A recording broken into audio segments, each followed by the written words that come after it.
Yes,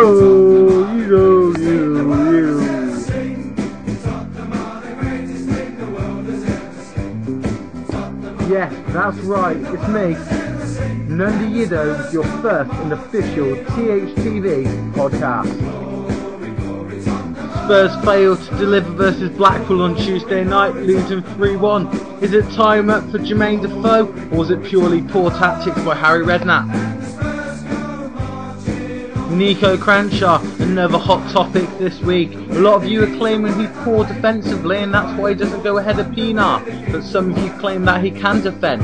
So let's see what's been getting said.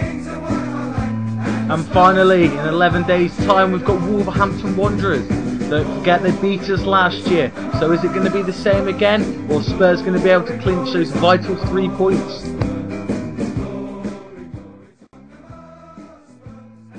So hello all my fellow Yids, you are listening to the official Tottenham Hotspur.tv podcast with me, your forum member, Nundy. So you should know me already. If not, and you're new, you will see me around with my pointless posts, but hey, that's just me. So we're going to kick off today's podcast, and the first official one, we're talking about Tuesday night. Well, Tuesday night wasn't really the best of nights, losing 3-1 to Blackpool, with Jermaine Defoe getting a lot of criticism. For who you don't know, Charlie Adam opened the scoring for Blackpool. 18 minutes in off the penalty spot. Once again, some sloppy defending by Spurs. This time the culprit was Sebastian Bassong. Before we know it, just for half time, 2-0 down to DJ Campbell's goal on the 44th minute before we got sent off home and dry when Brett Omrod made it 3-0. Pavlyuchenko got a stoppage time goal, but at 3-0 down, it wasn't really going to change the game with seconds to go. So, a lot of criticism. It's gone towards our number 18 star striker. Well, it was meant to be star striker, Jermaine Defoe. The lad scored 24 goals last year. Don't forget, 5 of them came versus Wigan. And a lot of people are saying Jermaine Defoe is the type of striker who scores against the small teams, which makes him look good. So before we knew it, the first thread was on the forum, what was called Jermaine Defoe couldn't score in a brothel, which personally at the moment you can say is true. So while battling through the pages, there was a lot of views about Jermaine Defoe's current form and how his future lays at Tottenham. I've always thought Jermaine Defoe, when he's on fire, is one of the most prolific goal scorers in the Premier League. But that's just my opinion. We've got a lot of people who disagree with me and have their own thoughts on Jermaine. There's Scarlotti, very well-known member of the forum. He called Jermaine Defoe a streak player.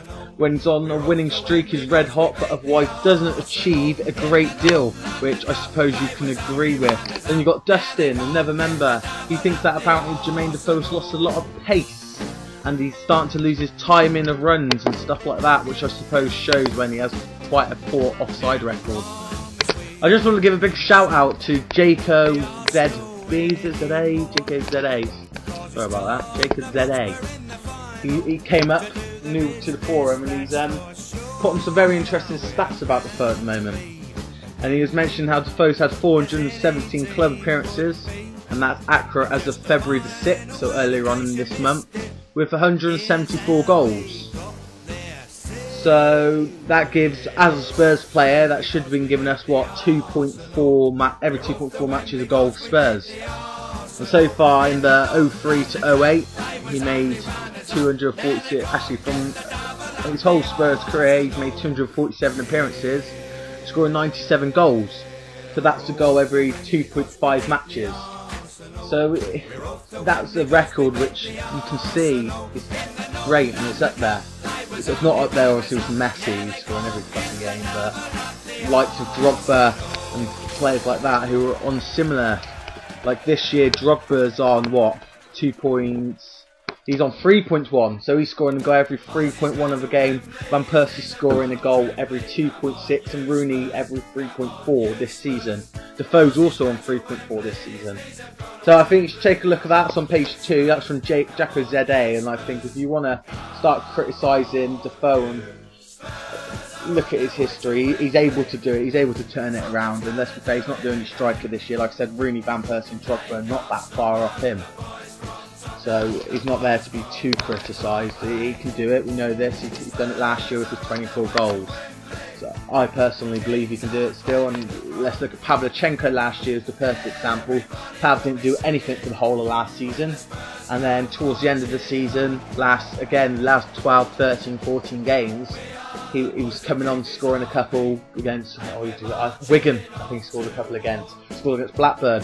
He was scoring the goals. He was getting the goals in, which helped us finish fourth. So don't worry, give Defoe a chance. If he's still doing the same next year, same time next year, he's still scoring 2-3, then yeah, we can argue time up for Jermaine. So Niko Kranjčar, he has been a hot topic, and especially on the Tottenham forum, we have a huge Croatian fan base, so for them to see their countrymen, in their opinion, being treated wrongly by Harry Redknapp, or less wrongly, more unfairly. Scored 2 goals lately, scored against the winner at Sunderland, and he also scored the winner against Bolton, and they were 2 fantastic finishes.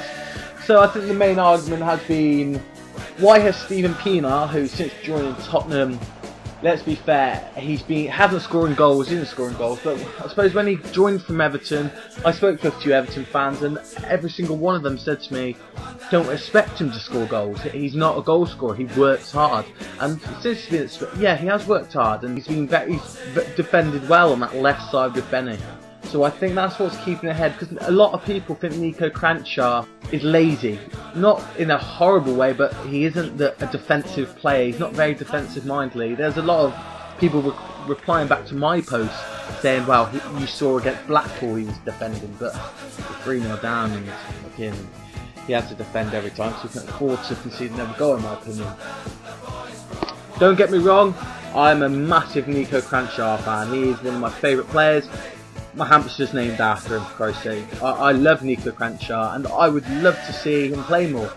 More people on the thread have been saying, well, maybe he should be allowed to play centre. But let's be fair, if he's playing central and you have got Van der Vaart fit, and you've got Modric fit, and Huddleston fit, and even Sandro needs to come through, he won't fit into the centre. His choices are going out onto the left when Bale's not fit, or he has no place to play. He has to unfortunately sit on the bench, and he had this chance in January, didn't he? He could have gone to, I think, as Werder Bremen, well, got to the German league. So I think that's the problem. He's been, a lot of his career he's played attacking minded. He hasn't really been a defensive minded player, and now we put him on the wing whilst Bale is out, and he's just not defensive enough. That's the point, really. I'm pretty sure hundreds of you on that forum would disagree with me, but this is my opinion. Send me a message about Niko Kranjčar or Jermaine Defoe, and tell me why you think he should be in the team. Convince me. I know you probably write on the thread anyway, but if people aren't reading your posts, and you want me to read your posts and let them know what you're trying to say, and then I'll tell you what I think about it. This is why the forum's here. We like to debate. So send me a message. I want to throw some stuff into this podcast. But Defoe and Niko Kranjčar, there's so many mixed views about them. So many mixed views. It's unbelievable. I love both the players, but I have mixed views about both players. I think Defoe's a prolific goal scorer, like I said, and I want him to stay, and I'm pretty sure he's going to do it towards the end of the season. Niko, meanwhile, again, a player I love, but he's a player when we're 1-0 down in the 75th minute or 1-1 in the 75th minute, then I want him to come on, but I don't want him to start games over Pienaar. I'd probably just about edge Pienaar over him. But my opinion, like I said, give me a PM on your views, or just keep posting the threads anyway, and I'll probably do something from there. So yeah, next week, Wolverhampton Wanderers. Tough game in my opinion, beat Man United 2-1 at their place. I think it's going to be a quality game. So the true question now is, do you play Niko Kranjčar or do you play Defoe? For me, perfect game for Defoe to get his first goal, and a good game for Niko personally, maybe to give him the chance as you're wanting it. So PM me your views please. You listen to a very short Spurs podcast, but from your host Nundy. Hope you enjoyed it. Good night and bye.